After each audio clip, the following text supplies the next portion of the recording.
Right, Maui, what is your good point?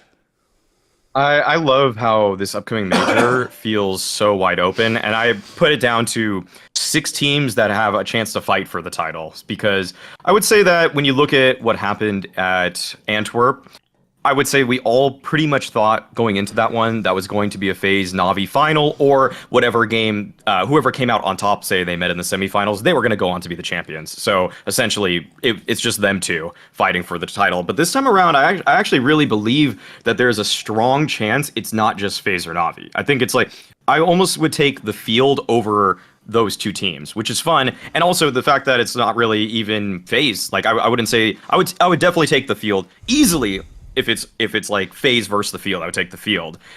So I think that's like a really cool position to be in, because the last 2 majors have been a little bit more straightforward, and this one is going to be a bit more unpredictable. So when I think of these 6 teams, I would think Navi, FaZe, Vitality, Cloud9, and then I'd actually put Heroic and Liquid as kind of like almost dark horse. They're not really dark horses, but they're like they were kind of underdogs among this upper echelon. Is Vitality in there? You didn't put Vitality. Yeah. I think I said Vitality. I think you might have missed it, but okay. Oh, I know you mentioned Vitality. Yeah, I think you said the Vitality as well. Oh, okay. Okay, yeah. Well, Navi, FaZe, Vitality, Cloud9, Heroic, Liquid. That's my right. There you 6. go. Okay. Yeah. All right. Honestly, I agree with Maui that it's one of the most open major we've had in the recent history of Counter-Strike. And the reason for that is that the 2 main favorites, or the de facto favorites of the previous major, Navi and FaZe, we have the feeling that it could actually fall before the grand final. It's like if you were to ask me, pick any of these teams that Maui just mentioned, the Heroic, the Vitalities, the Cloud9, if you tell me they're going to be in the grand final against FaZe or against Navi, I'm not exactly sure I would give them the benefit of the doubt. But I feel like FaZe, or Navi for that matter, could falter before the grand final. And this is where it kind of opens up the entire field. When it comes to FaZe, I struggle to know if we're being too harsh, if we have a recency bias that's a bit too harsh because of the calendar and how the calendar has looked in the past few weeks, and we are kind of stuck with this medium rare vision of FaZe, and we're translating that to the major. But we have to remember that before Cologne, they also kind of looked ass in the last. That wasn't exactly great from FaZe, and they still show up in Cologne, and they still had one of the greatest grand finals, still won it. So I'm not exactly sure if we're putting not enough stock on FaZe. I still think they're a big events team, and they have big events player. Rain is the prime example, I think, of someone that can go a little bit average if the tournament doesn't have that prestige, and then suddenly he's going to show up and be the MVP of the last major. So I don't know if we're just setting FaZe a little bit short. I don't think they're as dominant as they were before Antwerp, but maybe we are exaggerating how bleeding they are as a team. When it comes to Navi, this is probably where I have most of my concern, because it's got nothing to do with Simple. In fact, I'm fairly certain Simple is going to have a extraordinary performance once again. But the pieces of the puzzle around him paint a very different picture than they have in the past. You look at Electronics' number, for example, they've only been trending downwards ever since he got the lead. In Lisbon, that was completely fantastic, but we all had the idea that this wasn't exactly sustainable, that an IGL would perform such a high individual level. It's been going downwards a little bit.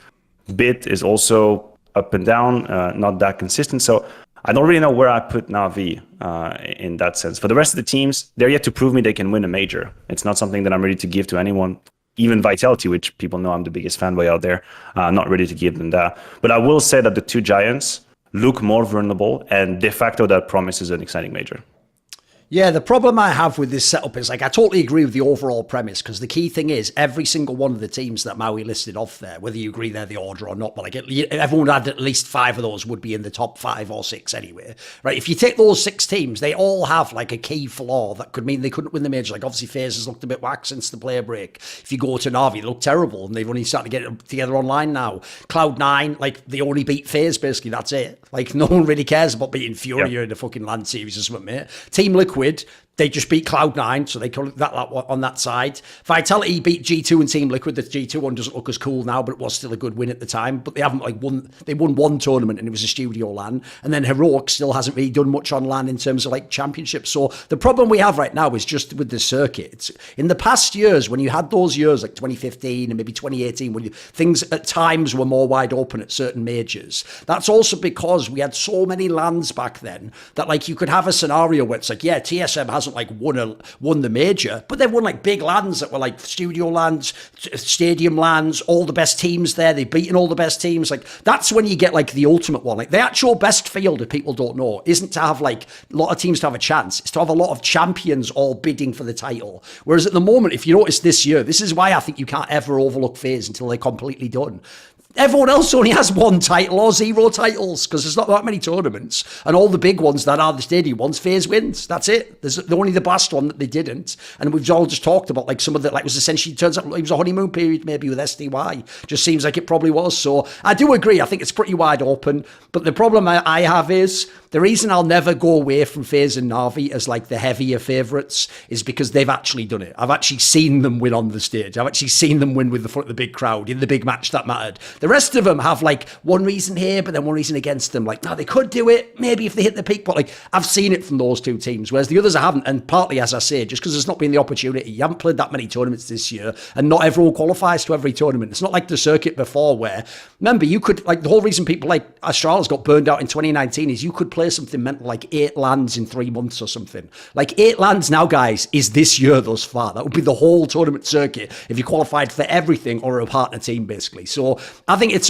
just way tougher to actually gauge because we're trying to use old metrics in Counter-Strike. It's the same reason I always say when we talk about who has how many majors. The whack thing is we all forget, like, you used to have 3 per year at the beginning. Like, when you talk about some of the people having 2, 3, it's like, how many did they get to play in? Like, in the simple era when they were actually good, you had 2 per year. And you went now in the last few years to 1. Like, it just changes the factors. So, yeah, I just think that part's the tougher angle. It's like, I do think I also say this, it's not a problem. Maui's making an analytical point there when he says he would take the field against FaZe. If you know how betting works, even if FaZe was the heavy favourite, the field will always be favoured over them because that's just the way that betting works and how they want to price the market. Because there's no, like, one thing that's very weird about all these tournaments is, analytically, we're all thinking as well of if this team plays its A game and what its average level is, they would win like enough times that they would get through all the series and they would win the major.